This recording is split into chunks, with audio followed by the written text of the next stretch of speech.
Hello, everyone. Before we start today's episode, we wanted to hop on and tell you guys that we created a Wine Time group page on Facebook. This will give a lot more freedom for people to discuss any of the episodes and also just have an open forum to talk and have fun on. Also, we have something exciting to say. Drum roll, please. So Rachel and I have gotten profesh at our crickets. Oh, yeah. Cry-cut crickets. Cry-cut. And we've been making some really cool merch. And to celebrate 500 downloads, woohoo! Whoop, whoop, whoop. We are going to do a giveaway on our Instagram. So you'll have to head to our Instagram for all of the details. Remember, that's wine. And Facebook. And Facebook, yes. Wine_time_pod. Basically, starting today and going through Tuesday the 16th. What you'll need to do is make sure you follow our Instagram account, leave a comment, and tag someone who you think should be part of the wine bucket. And you will be automatically entered into a giveaway for some awesome Wine Time merch. And we will announce the winner on on next week's episode. Yeah. Yes. Which is going to be an amazing episode. We are very excited for that episode. The case is a very tough case. It was a cold case because August is Cold Case Awareness Month. But we've got a couple exciting things coming your way. So stay tuned, bitches. Stay tuned, wine buckets. Stay tuned, wine buckets. Oh, man. All right. Now for Katherine Knight Part 2. Here we go.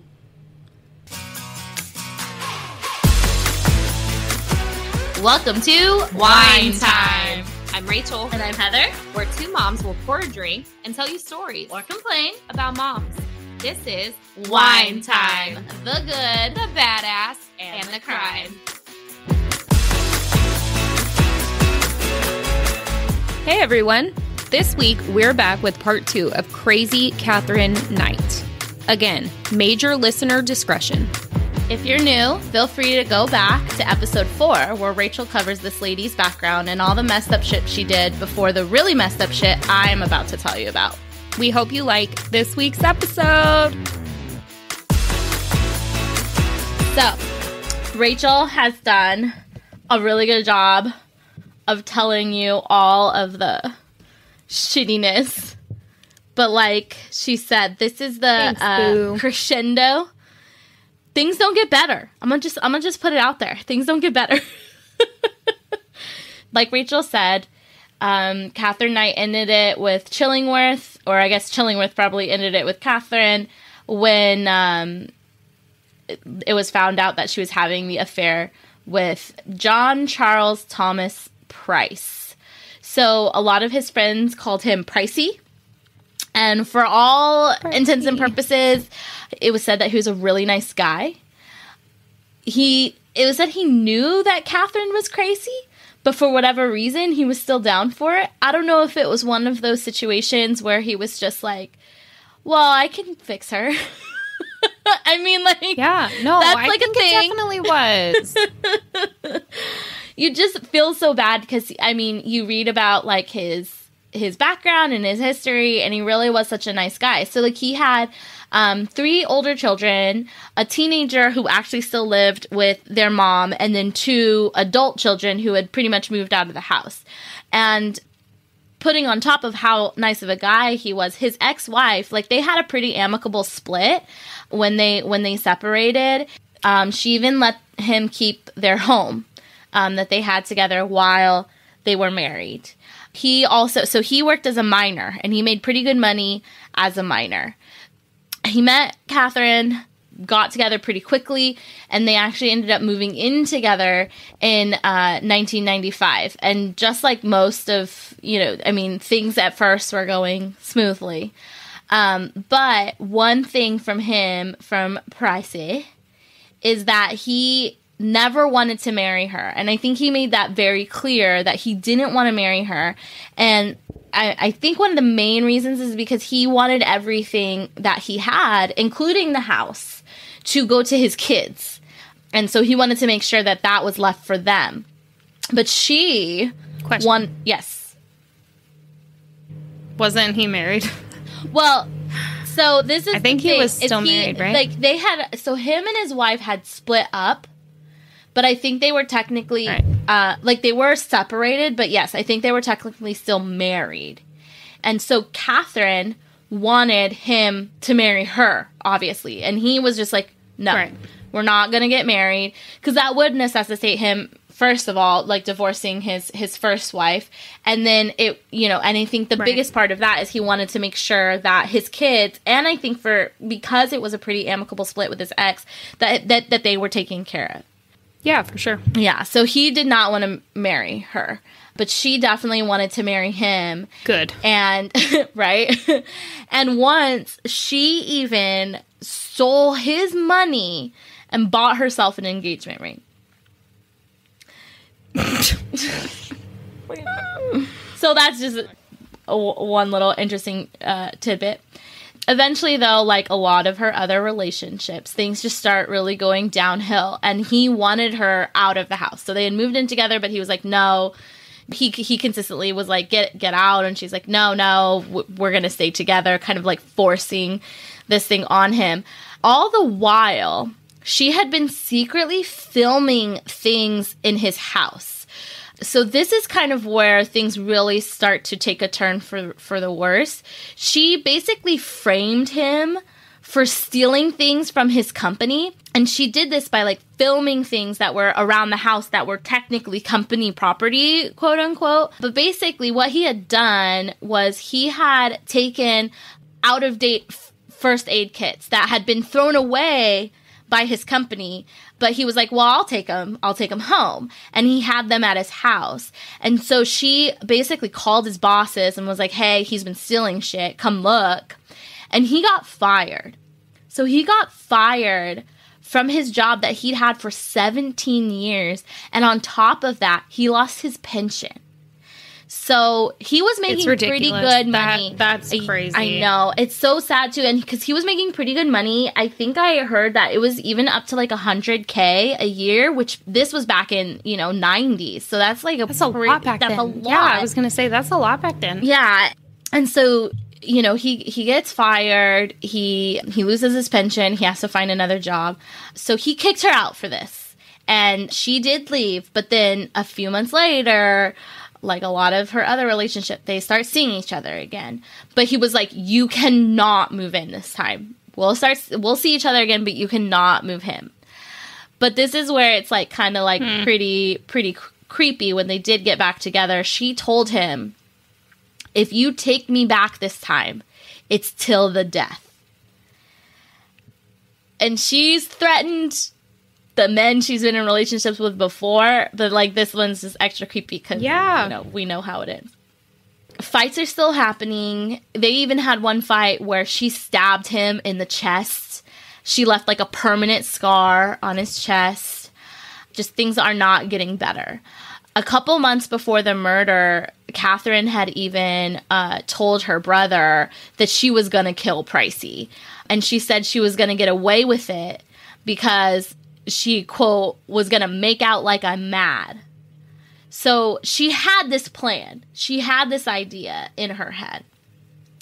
I can't remember if this was in an article or another podcast I listened to, but at one point, Pricey was even talking to Kellett, her first husband, right? And talking about Katherine. And he even told Kellett that he's like, I want to leave. I want to leave this relationship, but I'm scared because he was worried that, especially that she'd go after his kids, which is what he really, really didn't want to happen. He's sticking it out. He's dealing with the abuse, I think, because he's scared that Katherine will do something like extreme to not only him, but to his kids. now fast forward, which is not so far-fetched, no, honestly. Absolutely not. It's not so far-fetched when you know her past. Exactly. And even if you didn't know everything. Because back then, you're not exposed to every single thing someone's done, you know, right. Maybe. I don't know. I don't know how much these other guys know about her past. Right. Because it shocks me knowing how many relationships she can have based on how psychotic she is. Right. But it's just like, what in the world are you doing there? Well, and this is what I wonder, because, like, I think for the most part, Aberdeen was, like, it was not a big town. It was smaller. So, like, people knew who people were. These dudes had to have known, you know, kind of, I mean, maybe not all the details, but a little bit about her history. But I wonder also, well, maybe because it was a smaller town, it wasn't big, there's not a lot of fish in the sea, so to speak. Swim from that sea to another sea. You just keep swimming, okay? Dory, whoever, you just keep swimming. You don't stay in that sea if the fish are not good. Right. I'm sorry. I mean, for sure. What the hell? For sure. So now kind of fast forward to February of 2000. Nope. Another argument between John Price and Katherine Knight, and again culminated in her attempting to stab him in the chest. And after this happened, they actually both, it was this, at this point it got so bad that they actually both go to take out restraining orders against each other. And Price even talks to his coworkers about all of the freaking craziness. His boss was even like, hey, yo, do you want to come stay with me for a while and, like, stay out of this mess? But he was like, no. And again, I think he said no because he was worried if she would come back, see that he wasn't there, that she would go after his kids, which is what he really, really didn't want. Yeah. But he did tell people that if he ever went missing, it was because she killed him. It was her. Yeah. It was Knight. The day before all of this goes down, if it hasn't been weird enough for y'all up to this point, just welcome to even more weirdness. She goes to her daughter's house, her daughter Natasha's house, with a video camera. And she's filming herself, like, around the house and with her grandchildren. And she was doing some, like, just, like, really weird shit that I, quite honestly, like, I don't even want to get into. Really weird. Just to say the least, it's very weird. But she was also just saying things, like, trying to goad them into saying, like, oh, how much they love you and I love you and all this stuff. And she even, like, was being so nice that she took them out to dinner, which was very uncharacteristic of her. And then she asks her daughter, hey, because she still at this point had the two younger children of her own. So at this point she asked her daughter, hey, can I leave my two younger kids with you? And the daughter, to her credit, is like, okay, you're acting weird. Like, what's going on? And the daughter even says to her, I hope you're not going to go kill Pricey and yourself. So, like, people knew this was coming. So Price even said, if I go missing, it's her. The daughter even said, I hope you're not going to go kill him. She had even admitted to her brother, I'm going to kill him and I'm going to get away with it. But so there's it's lots like of things. People think that they're saying this as like a joke or like a buffer, but it's like, it's no, for real. You're like, saying it. You have some sort of inkling in your body that something is not okay. Right. And in the defense of the daughter, y'all watch your kids because I don't need them involved either. Right, I know. But you need to call your mom. You need to report your mother. Yeah. Honestly, like, you do not let that happen. Like, 5150 had to have been a thing back then in Australia. Like, just get her committed for a few days. Who knows? We should look it up. We should. Some of this stuff is just way new. That's true. So anyway, so she leaves her two kids with her daughter. And then she goes, and this is just, like, so nasty. I don't know if this is, like, an Australia thing or if this is just, like, a her thing because it's so gross. She goes to a thrift store and buys lingerie. I don't even... Why is that even allowed? Like, that stuff? You haven't done that? Oh, are you fancy? You haven't done that before, Heather? Like, what? Some people have to... Like, I don't even buy lingerie, and, like, I haven't bought lingerie in years because, you know, maybe I should, maybe some self-care. But I was going to say, today's the day you do that. You do that. Okay, but Go I get yourself taking some my ass lingerie. to a freaking thrift store for it. Ugh. I don't know. That just part is makes me gag. That's disgusting. I don't understand it. Like, I didn't even think places like that. So I donate clothes to Goodwill or to whatever, wherever I can give it. Salvation Army, whoever comes and does pickups, I'll like donate stuff. Right. And so there's like a list of things you don't put in the box. Right. And we're like, they're like, no. Or that's in the same category as underwear. Like, you can't. Yeah, if it touches your vagina, you don't fucking put it in the box. Like, there's no way. So the weirdest part is that someone would donate or get rid of lingerie in a way at a thrift store. B, that the thrift store would be willing to put it on their racks. C. Tell me C. The person who's freaking like, ooh, I know what I need. Some thrift store fucking panties. Get the hell out of here. What are you doing? Yeah, I don't know, because the thing is like, so people are washing everything they buy or washing everything they sell, so maybe they put it in that same category. Okay, but you really think this bitch was washing her shit? I don't think so. I think this bitch did magic for a living, because how did she get all these guys coming back? God. She hit this guy upside the head with a frying pan and iron, stabbed the guy with scissors, stabbed the guy with a knife, and yet they're still here. They were like, oh, this lady thrifty, really saves that money. Okay, fine. Whatever you say. You are allowed to say what you want. All right. I don't think that was it. Thrifty with her titties. Okay, I'm done. Ay. Stop it. Maybe it was a crotchless panty. Like somehow makes it worse. Maybe she was like, "Oh, it's okay. It's okay that it doesn't have a." Oh, disgusting! It had the tag on it. I'm joking. I'm playing devil's advocate. I don't go and buy that kind of shit. But the thing is like, yeah, I mean, that part is wild. So, okay. So she bought that. So she bought that. And then what happened? She buys her thrift store lingerie. And it is now February 29th, 2000. Pricey is coming home, doing his normal, like, after-work routine. He checks in with his neighbors. He goes to bed at around, like, 11 p.m. She comes home. So even though they had taken out restraining orders and she technically wasn't living with him, they were still, like at this point, like, restraining orders were just pieces of paper. Like, they weren't following any of the rules.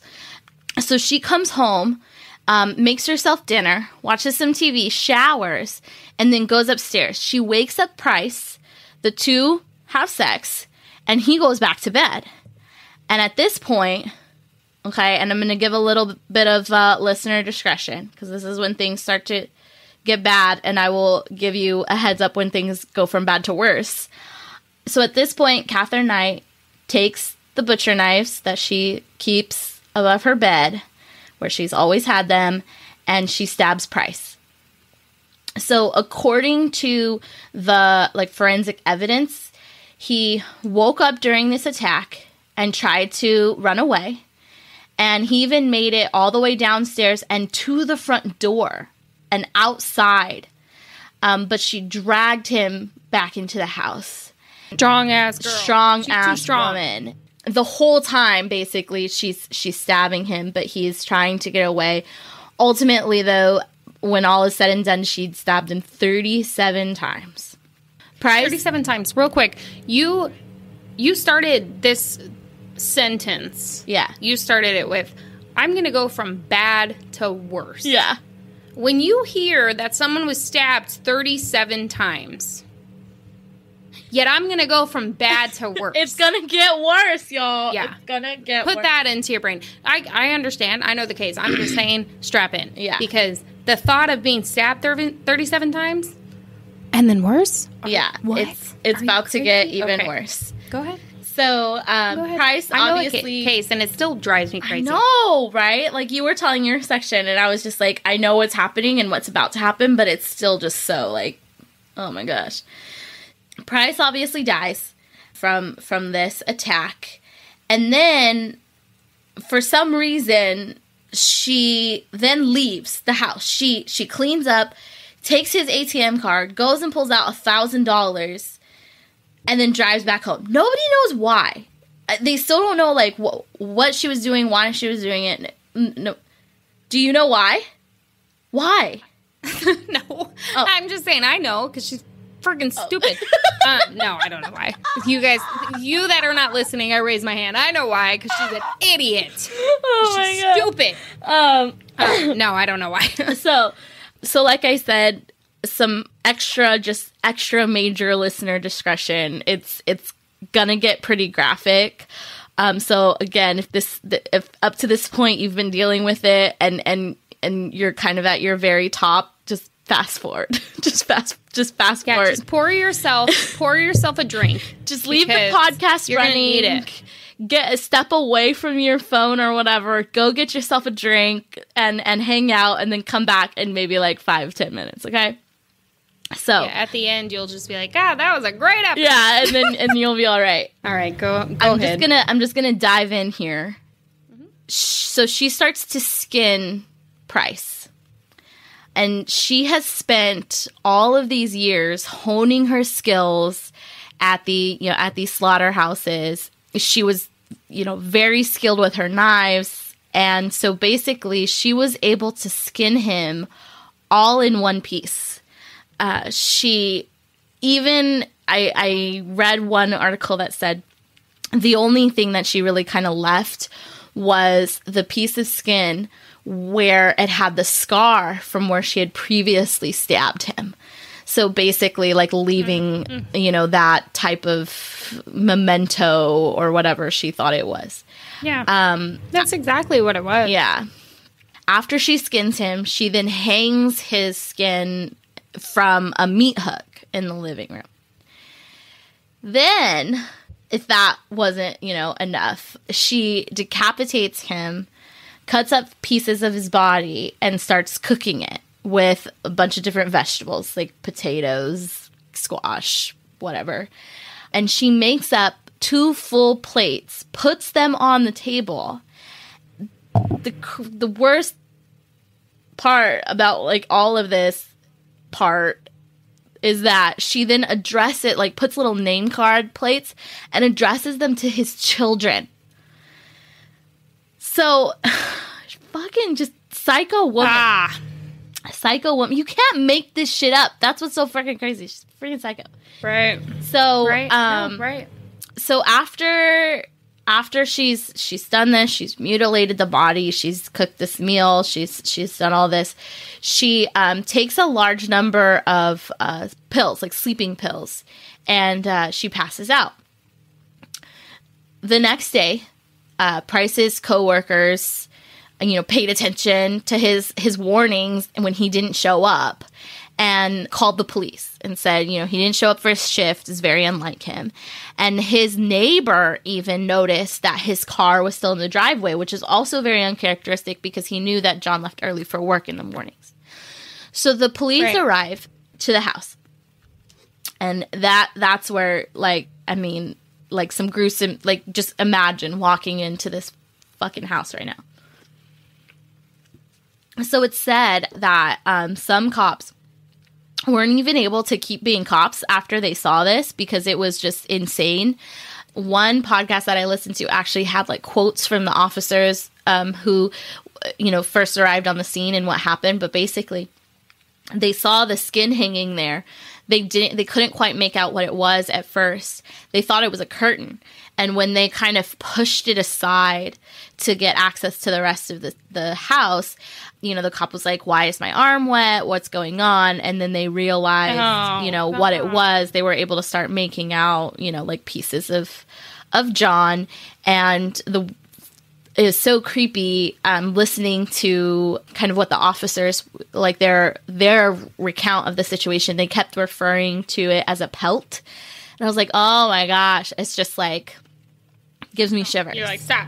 I know. So they're processing this crime scene. They find this. They find the body. They see all of the blood because he basically, like, his entire body bled out. And then they go. They start looking through the rest of the house. They go upstairs and they actually hear her snoring. So they go into the bed, they find her, or the bedroom, they find her passed out on the bed. They try to wake her up, but she had taken all these sleeping pills. I think the idea was that she was like, oh, I'm going to kill myself. Like, she was going to, take enough sleeping pills to kill herself. But I think I read somewhere that she had previously, like, threatened, like, oh, I'm going to commit suicide, and would do these things where she would, like, just take a few pills like she was going to. So I don't know if she was actually trying to kill herself or if she was just, like, taking pills. Yeah, like a plea for... exactly. Whatever. Exactly. I would say a plea for help, but I mean, she don't get... attention, to say the least. So they try to wake her up, but she's taken all these pills, so she's really, really groggy. But they get her downstairs, they detain her, and once she kind of starts coming to, when she wakes up, she claims she has no memory of what happened the night before. Okay. Yeah. So she says she has no recollection of the night that he died, but she's quickly charged with the murder. Like, it was very clear that she was the one who did it. But she tries to say that she had amnesia. Luckily, the cops and the judges and the people working the case saw through her fucking bullshit and just were like, you're being held accountable for this. And in October 2001, her trial starts. It didn't get very far, though, because when the trial started, the judge had allowed the jurors to just excuse themselves, which is usually you have to have a reason and all these things, or one of the lawyers has to have a reason to excuse you. But the jurors were allowed to excuse themselves just because of, like, the really crazy nature of the crime and how bad the photo evidence would have been. Eventually, so many jurors were just, like, dropping that they had to, like, completely redo the jury because people were dropping. But then halfway through, a lot of this kind of pre-trial process, she actually changes her plea to guilty. And the judge just adjourned the case without further testimony. But this judge was pretty freaking smart. So what he did was he ordered a psych eval to make sure that they could say she understood what it meant to say that she was guilty, and that if it came back guilty, that, what the ramifications of that would be. Because what he didn't want was for her to say what she had previously told her brother was, I'm going to get away with it because I'm going to act like I'm insane. So what he didn't want was her to come back and say, oh, no, I'm saying guilty, but I'm actually crazy, so it's not really guilty. So this judge was freaking smart. He saw through her shit. And he called her on it. He ordered some psych evals to make sure that the psychiatrist could confirm that she was in fact sane. And what the psychiatrist found, or what they ended up diagnosing her with, was borderline personality disorder. So a little bit about borderline personality disorder. Some of the kind of main things are a fear of abandonment, which I think, you could definitely say Katherine had. I mean, she literally said, if you don't stay with me, I'm going to kill you. Like, I think it's definitely there. Unstable and intense relationships. It was said that, like for people with borderline personality, you can go from, like, having someone just, like, up on a pedestal and them being, like, the biggest part of your life to just completely, like, cutting them out and devaluing them.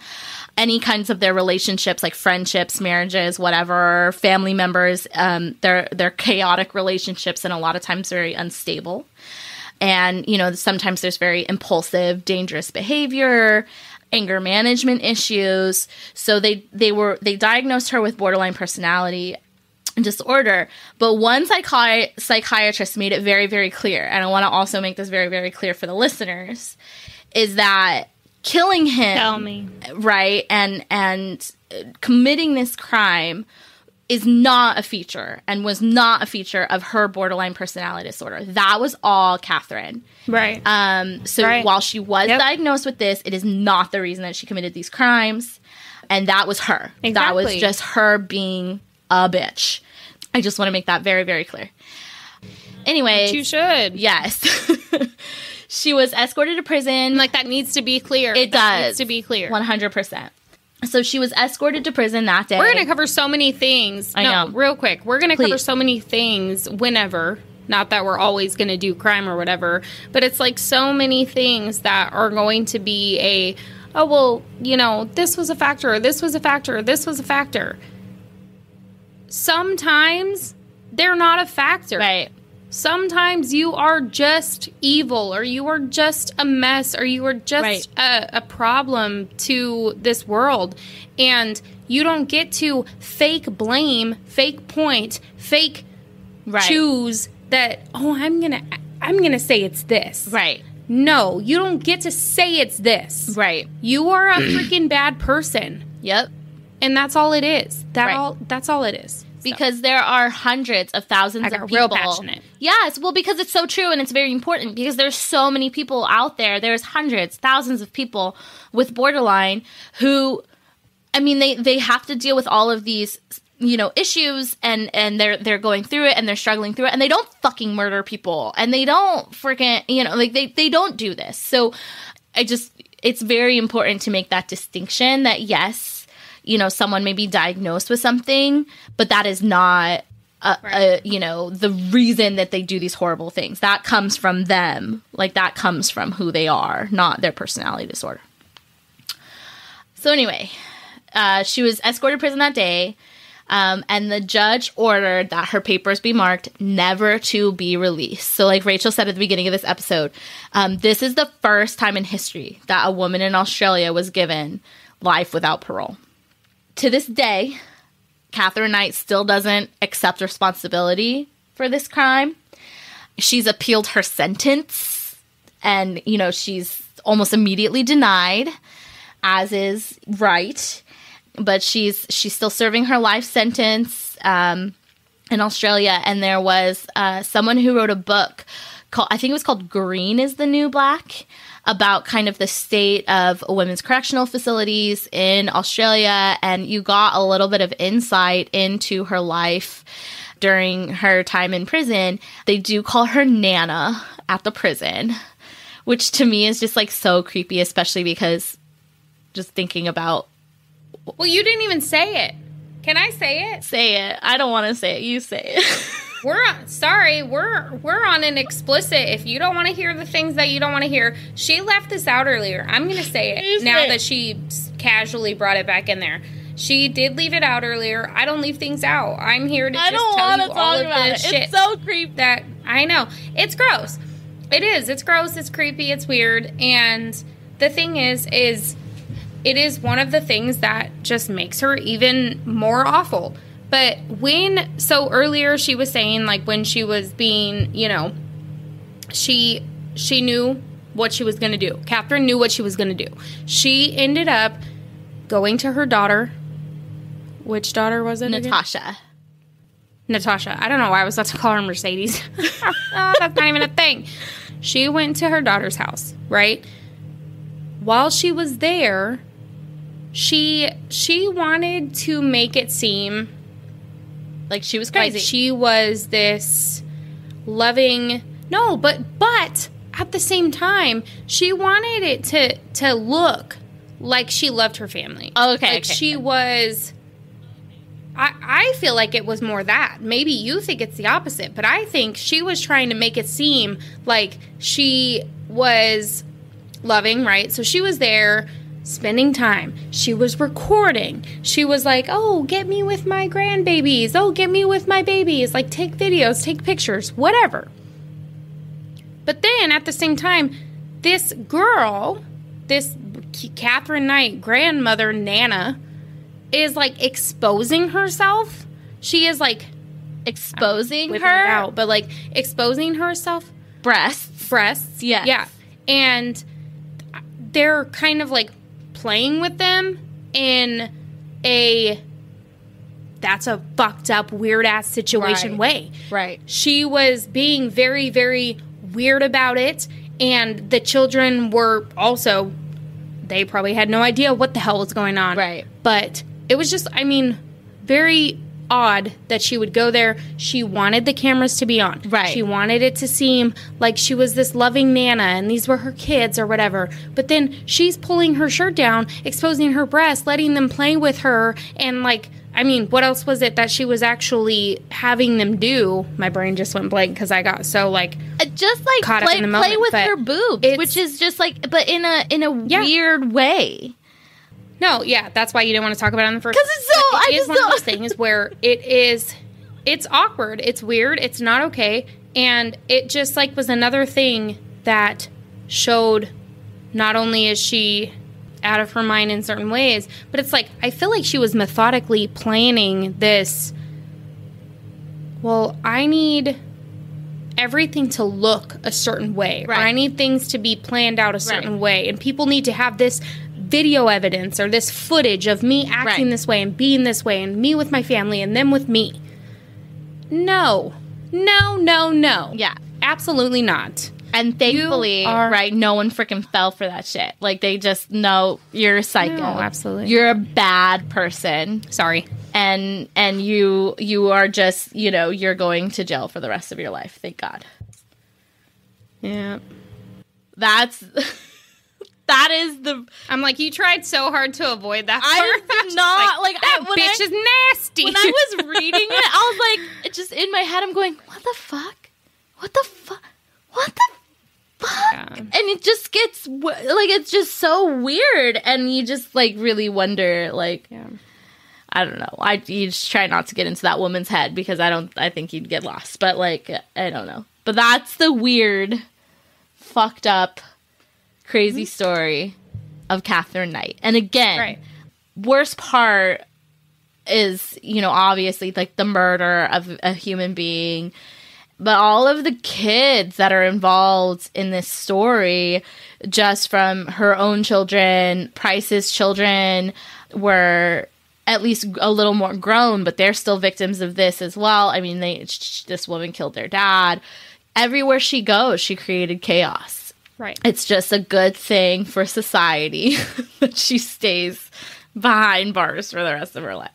I don't know if you were going to get to this point, but she's still alive. Right. Yeah, no, she's still there. She's still in jail.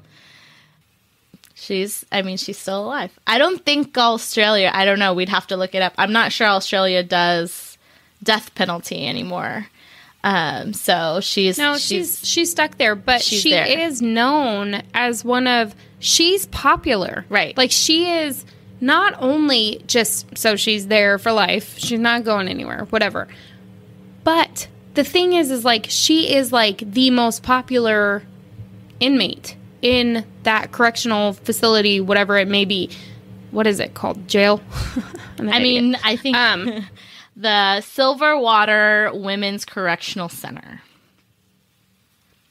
So she is one of the most popular, air quotes,